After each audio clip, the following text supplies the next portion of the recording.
Hi guys, James at RampantLionReviews again for you today with another beer review. For this one we are going to stick to Sweden and we're going to have a look at another brewery who I have never tried anything from before. As I always tell you, I do enjoy introducing these very small Swedish breweries to you here on the channel because you can really find some gems from these guys. The main reason for that is the fact that the home brewing culture here is very strong just because of how strict the alcohol laws have been in recent years. So, I found some great beers like Värmdö Bryggeri, Emmaboda Bryggeri, very small breweries pretty much in the middle of nowhere, if you like. You can really find some real gems from these very small breweries in Sweden, so hopefully this is one that turns out to be just as good as some of those ones. So for this review then, we are going to head to Gotland, the Swedish island in the middle of the Baltic Sea, supposed to be very beautiful and somewhere that I would love to visit. I just haven't found the time yet, but we're going to go to the south of the island for this one and have a look at my first beer from Burgsviks Bryggeri. So this one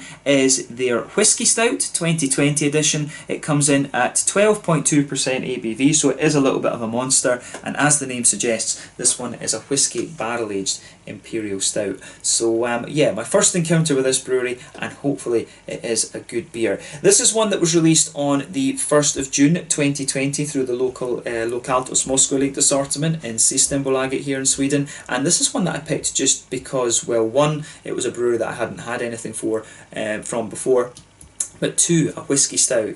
Being Scottish, there's a connection there. You feel a connection to anything whisky, and I thought this would be a very interesting one to review. So hopefully it turns out to be a nice beer. I hope that you guys enjoy my take on this one, and we'll just need to see how we get on. So let's go for it then, guys. As always with my reviews, I'll tell you a little bit about the brewery before we taste the beer. If you want to get straight to the tasting, just fast forward. All the usual links are in the description below. That's the brewery website, the link to my other reviews that hopefully I can do in the future from Burgsviks Bryggeri. Very first time I'm trying their beers, as I said. There's all the usual social media down there as well. If you want to see more reviews, do please consider subscribing to the channel. The whole channel, of course, has a geography-based tagging system, so you can go into the homepage and search for beer based on country, city, state, county, province, prefecture, whatever it is that takes your fancy. Do check out the playlists of beers from different countries. There is one there for all the Swedish beers that I've reviewed for you. That's constantly being added to. And as always, please do get in touch and let me know some of the other beers and breweries that you guys would like to see me review. It's always great to hear from you guys that are watching the videos,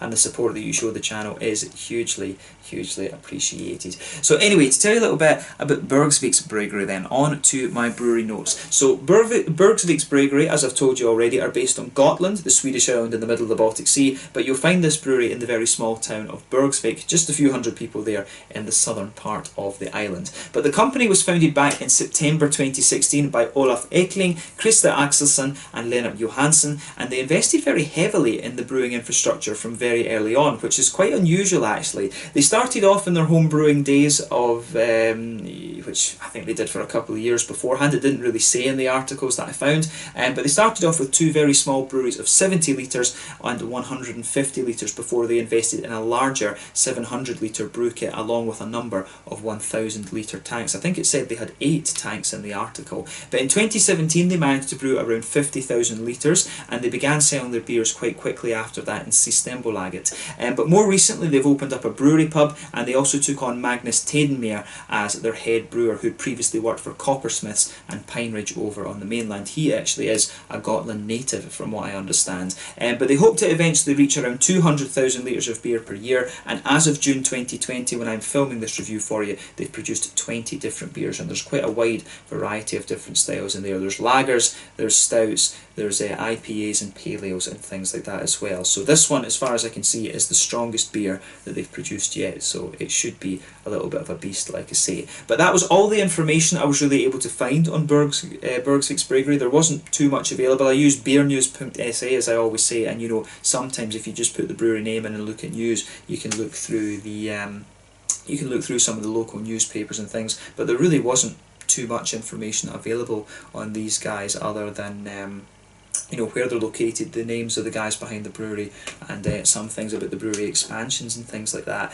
But yeah, I'm sure we'll review a couple more beers from these guys in the future, and then in those reviews maybe there will be a little bit more to tell. But yeah, that's all I can tell you about Burgsviks Bryggeri for the moment. If you want to learn more, of course, you can check out the brewery website. You can follow them on Facebook and Instagram to keep up to date with all the latest goings on, and of course you can check out the Rate Beer, Untappd and Beer Advocate pages to learn more about all those different beers that they've done. So yeah, let's go for it then. Let's get this guy out and we will get on with the tasting. I'll just have a little quick look at the artwork of this one before we open it up. There you can see the ram's head on this one. It actually reminds me of the Ramsbury Brewery, which is the one that my friend Harry at Blue Nose Beer Reviews works for. He works for a brewery and the symbol is actually remarkably similar, come to think of it.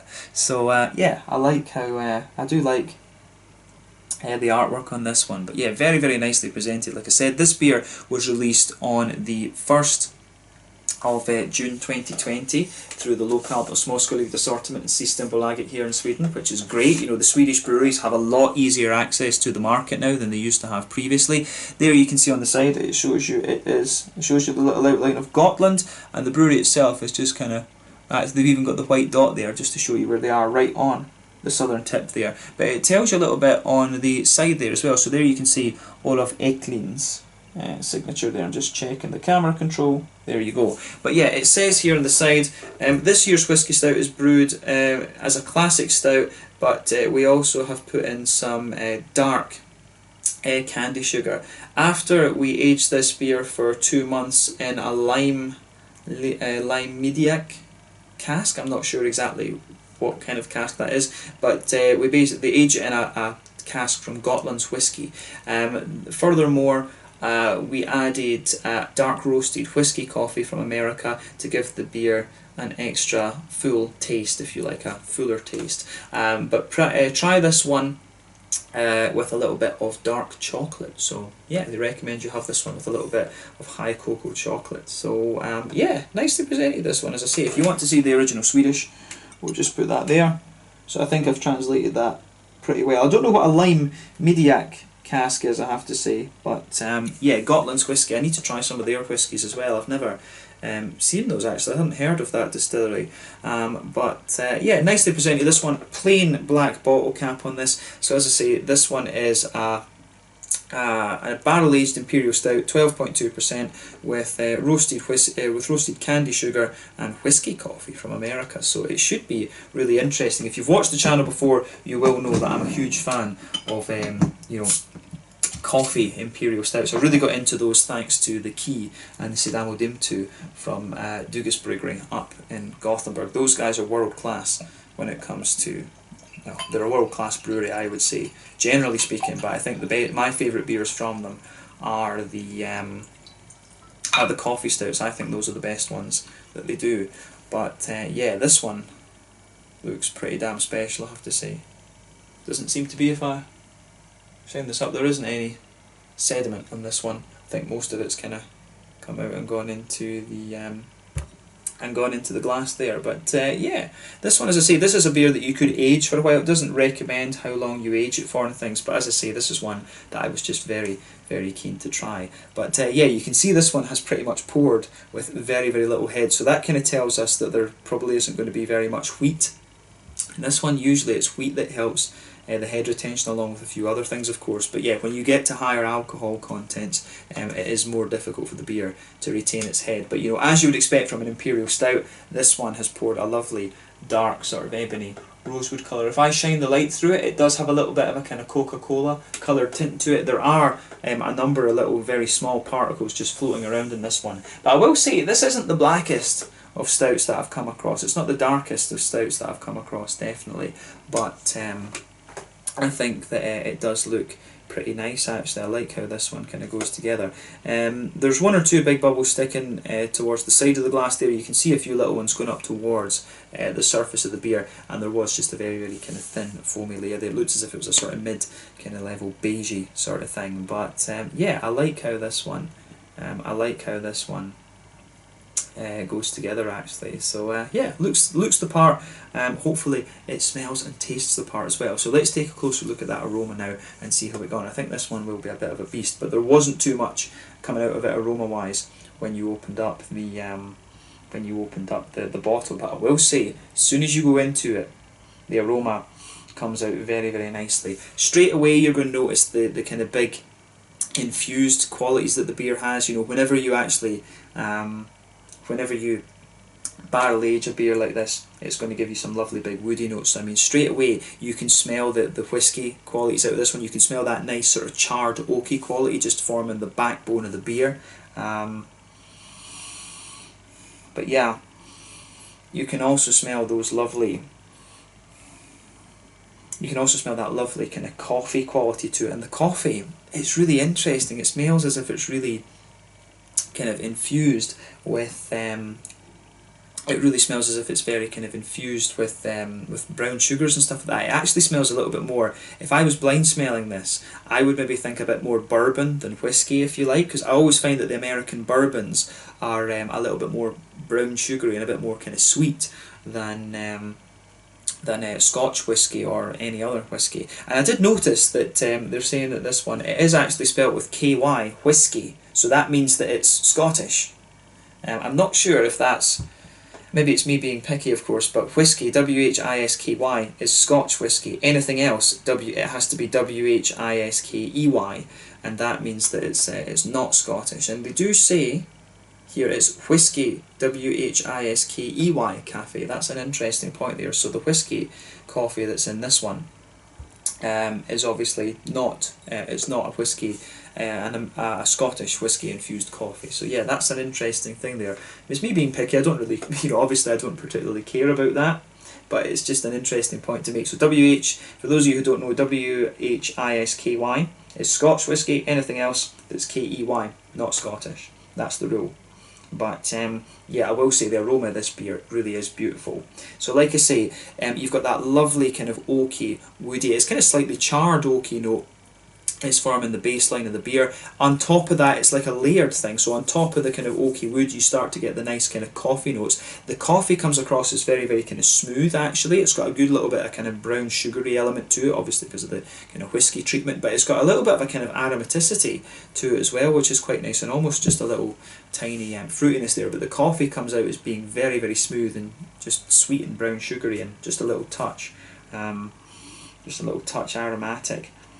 But yeah, the brown sugar that comes out of this is very nice. It smells very, very kind of big and thick. There is almost a little bit of a kind of thicker bready element to this beer. It really does smell very, very thick actually, but very, very infused at the same time. The thing with barrel aging these beers is that you sacrifice a bit of the thickness of the mouthfeel, but as a result you get these lovely big kind of infused aroma out of it. But yeah, there is a little touch of a kind of dark, almost brown bready quality to this one, which is quite nice. But the coffee beans and the kind of infused woody notes, they sort of infuse themselves all the way through that, if that makes sense. So yeah, definitely a layered beer. The woody notes, the coffee notes, a little bit of a sweeter kind of caramelly, treacly sort of brown sugar sitting on top of that. There is a wee bit of a kind of, there is a bit of a chocolatey element to this one, a sort of medium cocoa, like a 50% kind of cocoa, not quite milk chocolate,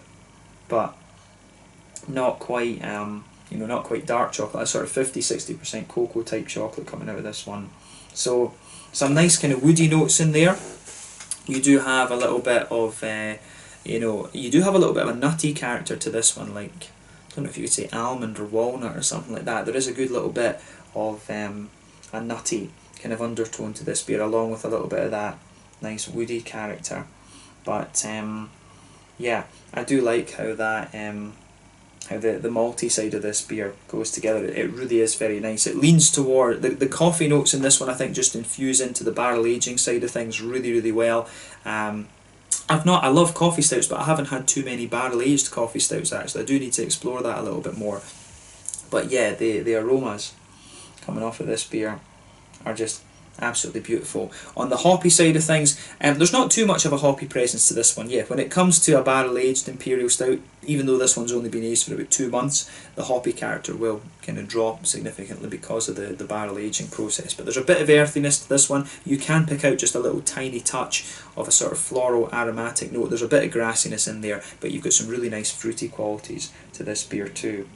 So yeah, there's a bit of a kind of it's almost got a little bit of a kind of medicinally, slightly, very, very slightly phenolic sort of thing in there. So yeah, you've got a bit of a juicy plum, you've got some figgy notes in there, and then you start to get a bit more of a kind of blackcurranty, blackberryish note out of this one. I do wonder if it's maybe Bramling's Cross that's been used in this one, because you do get that little bit of phenolic quality to it, but at the same time you have you know, at the same time you've got the kind of nice juicy berries. So maybe a little bit of Bramling's Cross and maybe something else, like, you know, maybe, I don't know, Williamette you can really use in these. Maybe they used a little bit of like Northern Brewer or Eureka or something like that. There's quite a few hops can give you these lovely notes, but the further you go into the aroma with this one, you do start to get a bit of a kind of sweeter, blackcurranty, blackberry note out of this one. But definitely take a good bit of time to enjoy the aroma of this beer.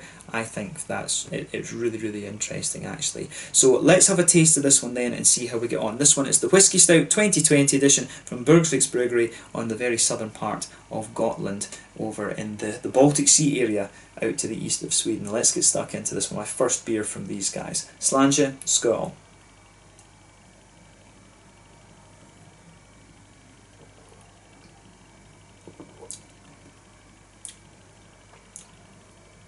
Ooh, that is pretty damn nice actually.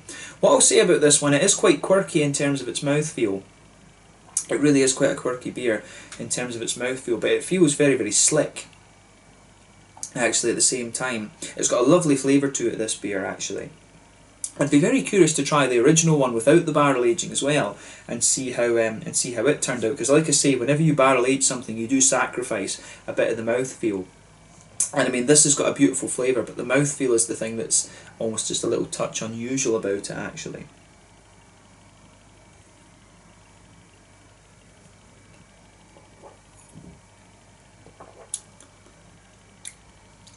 But yeah, I do like how this goes together, and I mean, you know, it's quite nice to see that on Gotland they've got breweries that can produce things like this. I mean, you've got Alskute, you've had Barlingbo, you've got Gotland's Brewery, you've got these guys. There's a good quality beer available over there on Gotland. I think, as I say, about 7 or 8 breweries over there, and it's cool to try one of the newer guys actually. So I really like how this goes together. Thumbs up from me for this one. It's quite a quirky beer, this, I would say though.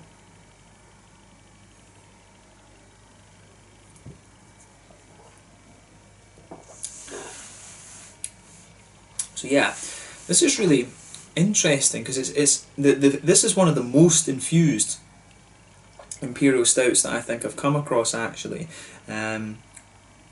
which is really interesting. The focus of the flavour on this is most definitely on the aftertaste rather than when you've actually got the beer in your mouth actually. So yeah, you can really feel, and when you take it in, the beer feels very, very slick and really quite oily, but then you really feel the flavours building out of this one the further you go into the aftertaste. So the middle third of your tongue and the back third of your tongue, that's really just blanketed with this lovely kind of smooth, oaky, woody quality there. As you move further forward on the palate, that woody quality I think just sweetens up a little bit, which I really quite like. And then on top of that, you've got the kind of coffee roasty qualities, and they come out towards the back of the middle third tongue. If you go to the very middle of your tongue and then just move back, the kind of smoothness of the coffee there is really quite nice, and you can definitely feel that sort of bourbon, American bourbon type. You know, you can definitely feel that American sort of bourbon type infusion with the coffee beans there. There is a wee bit of an aromaticity kind of coming out from them, which is nice.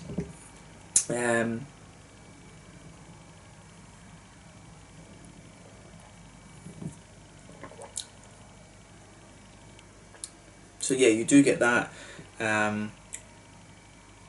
You do get that kind of nice infusion in there. The way that the whiskey is kind of mixing in with the coffee, it's really interesting. I've never had that out of a beer before. This is a really unique one, I think, that you just need to try for yourself. This is one of the most kind of quirky imperial stouts I've had in quite a long time. But yeah, the back here, the back half of your palate, as I say, you've got that woody, nice smooth oaky woody base there, that it just has an element of charriness to it. Then you get the kind of smooth coffee sitting on top of it with that bourbony infusion. Then there's a wee bit of an aromaticity you can feel towards the back of the palate. There is like a little bit of a kind of aromatic-y quality as you kind of come off the coffee. There's a few kind of almost fruity elements to the coffee as well, like a bit of a berryish, kind of a dark berry kind of quality coming out of it, which I really like. But yeah, as you go to the, if you go into the middle, the very centre of your palate, you do get a little bit of a nice kind of chocolatey note out of this one. It's got a sort of 60-ish% cocoa chocolate just kind of sitting there in the middle of the palate. There is a wee bit of a kind of brown sugary quality to this one as well, and it is more of a kind of darker treacly molasses sort of thing. It's not toasty or anything like that, it is more like a big oily treacly molasses quality in the very centre of your tongue, and that's where all the kind of boozy parts of the beer are sitting.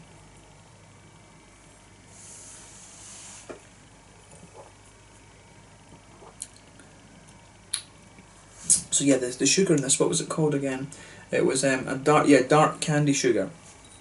So yeah, I think the candy sugar, I think in a way the candy sugar, it is there. I mean, if you go to the centre of the palate, like I say, you will get some of that nice kind of sweet brown sugary quality just sitting on top of everything. Underneath that, as I say, you've got a bit of the kind of darker chocolate, then underneath you've got that sort of really smooth coffee, and then the woody note sitting underneath that. So to me, this beer feels very, very layered, and I like how that comes out. Once you move forward from the very centre of your palate and to the kind of front half of the middle third of your tongue, you get a few more, you get a little bit of a nutty aroma to this one, or nutty flavour rather. There is a wee touch of, it's almost a wee touch of a kind of sweetness from the wood actually, which I think is very, very nice. But yeah, I like how everything in that one kind of comes out actually. This is a very, very infused flavour. It's definitely one of the most infused imperial stouts I've had. This is one of the ones that it takes me a little bit of time to get my head around, but I will say it is a very nice beer, and it gets a big thumbs up from me. Yeah, I like this.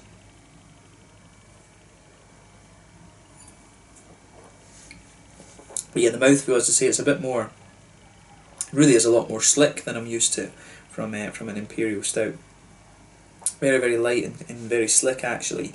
But yeah, if you go to the front corners of your palate and just move back a little bit, you do almost get a little bit of a kind of slightly spicy quality from the wood there, which is quite interesting. Maybe more of the kind of charred things coming out on the kind of, you go behind, as I say, behind the front third of your tongue, that just go to the front corners and then diagonally back, you'll start to get a little bit of kind of spiciness out of the wood there, which is interesting. But yeah, as you move forward from the middle third of your palate to that border with the front third, you do get a bit of a darker kind of, like, you know, really toasty brownie, like the toasted edge of a brownie type quality coming out of the beer. But in the front third of the palate, that's where the kind of nice fruity esters come out. But let's go back to the hops quickly. So the hops, as I say, in the back corners of the palate, you've got a nice little bit of a darker earthiness there. It does make me wonder if there's a wee bit of English hop in here, like, you know, Kent Golding or Bramley's Cross or something like that. But yeah, as you move further forward along the side of the palate, the earthiness does linger for a little bit, but then it just kind of softens up, and then as you reach the front corners of the palate, the beer is distinctly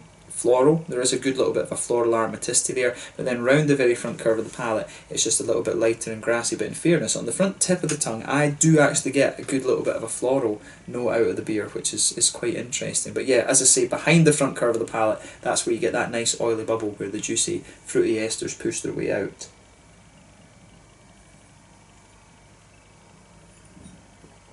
And yeah, when you take this one in, you do get a little bit of that kind of sharper, plummy, raisiny note, but then the front third of your tongue just juicens up quite nicely. It really starts to lean towards a kind of juicier, figgy quality, which is nice. There is almost a little bit of a kind of phenolic, cough syrupy, medicinal type quality under there, which again makes me think Bramling's Cross.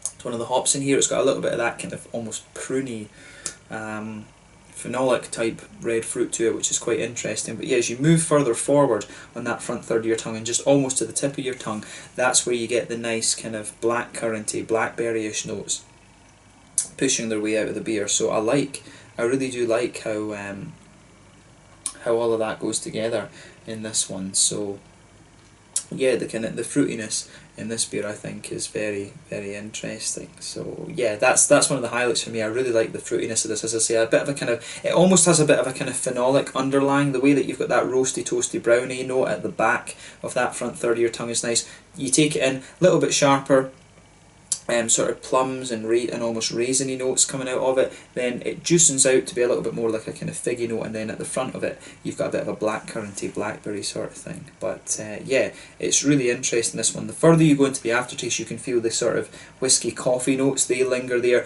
a bit of the brown sugary notes as well.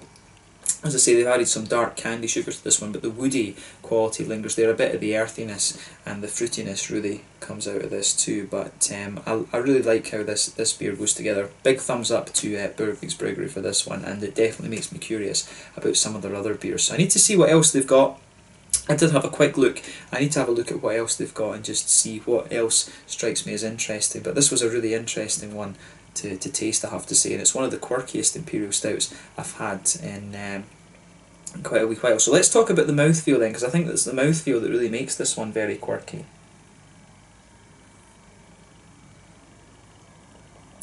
So yeah, this one for me, it's quite, you know, it's at the bottom. I think it's kind of at it's kind of in the middle of the full-bodied spectrum. It's definitely sitting up there. Massive oiliness to this beer, but at the same time it does feel very slick. So it's quite a big, slick, oily beer, this one. There's no doubt in my mind that this one is full-bodied. The carbonation is non-existent. There's like literally no carbonation in this, which is quite interesting. I mean, quite often you'll find with breweries that are kind of just sort of starting up. These guys, as I say, are about 3 years old or so. In terms of the brewing, maybe about 3 years old, something like that.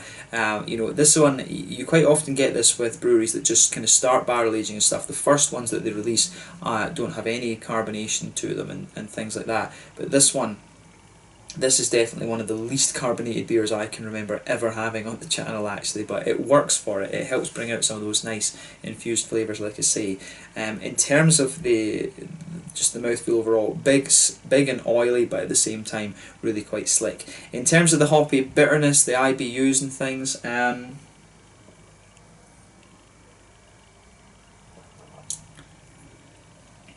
it's not too bitter, this one, actually. It's got some lovely dark flavour to it. But I don't find this beer too bitter. I mean, maybe it's around the kind of 40, 50. I don't know. There is a bit of it, in the middle of the palate. It's got a really dark flavour. You could say maybe it's about 60 IBUs. It's definitely not the most bitter of beers for me. It's got that lovely kind of infused and very slick sort of feel to it. I really wouldn't know what to say about this beer in terms of the IBUs, right enough. I would think there's some elements in there that are really dark, that you'd maybe say, oh, that's like a 60, 70-ish IBU, but at the same time, you don't really have that kind of bitterness around the edge of the palate. There's only a little bit of it. So I think maybe this is somewhere in the middle, around 50 IBUs. I think it's definitely fair to say that, but you've got a lovely kind of infused woody flavour to this one. So there is a good little bit of sweetness to this, but I would say that overall, the beer, actually, a good way to describe this beer in terms of its overall kind of composition is that it's a little bit leathery. It really reminds me of some of the more leathery sort of whiskies and things that I've had, actually, which is quite nice. And the whiskey kind of elements that this beer has overall, it is a little bit kind of sweet, but at the same time, it comes across as a sort of citrusy whiskey. The further that you go into the aftertaste with this beer, you really get quite a citrusy vibe out of it. And I've always said there's a few types of whiskies. You've got the citrusy ones, you've got the peaty, smoky ones, you've got the brown sugary ones, and sometimes you can get a few salty ones as well, like Old Pulteney away up in Wick. That's quite a salty whiskey. You can get a few different ones like that, but this, the overall feel that I have of this beer from the whiskey side of things, it's a bit leathery and at the same time a little bit sort of citrusy. So you can really feel in the middle of your palate, this beer does feel quite citrusy and almost a bit zesty the further you go into the palate, which into the aftertaste rather, which is quite interesting. So yeah, very quirky beer, definitely. But malt based, like I said, very infused, very smooth, very slick. Definitely fair to say that. And you've got some really nice fruity notes to it. Like I say, a little bit sharp in the beginning. It juicens up nicely. then it just kind of sort of lingers there into the aftertaste. The berry notes and the figs really linger into the aftertaste there. But a very, very kind of quirky beer, this one. I've really enjoyed reviewing this. I think this is a very nice introduction to Burgsviks Bryggeri. So yeah, let's leave it at that for this one. This one was the Whisky Stout 2020 edition from Burgsviks Bryggeri in the very south of Gotland, the Swedish island in the middle of the Baltic Sea. I've really enjoyed this beer, and I do hope to try a few more from this one, from this brewery. Very quirky in terms of its mouthfeel, but to me a very nice beer. So have a go at this one for yourself. If you're watching in Sweden, order this one up, because I think you'd struggle to find a beer that's more quirky than this. This is one of the quirkiest ones of 2020 so far. So yeah, check it out for yourselves. But yeah, once again, thank you for watching my beer reviews. Until the next time, please like, subscribe, share, all the usual YouTube stuff. Let me know your own thoughts on this beer in the comment section below. Let me know what your favourite beers are from Burgsviks Bryggeri as well. Do give me some other Gotland beer recommendations too, because I know there are a good couple of breweries from there now, but it's been great to review this one, great to introduce another brewery to you, and I hope you guys have enjoyed my take on this one. This one was the Whisky Stout 2020 edition, 12.2% barrel aged imperial stout from Burgsviks Bryggeri in the very south of Gotland. Thank you again for watching my reviews. I can feel the alcohol going to my head on this one. 12.2%, that's not a surprise, but I can feel a bit of a buzz from this one, so let's leave it at that. Thank you again for watching, and I will catch you guys very soon. Slàinte, skål, cheers. Make sure you check out Burgsviks Bryggeri, and I really recommend you have a go at this stout. Cheers.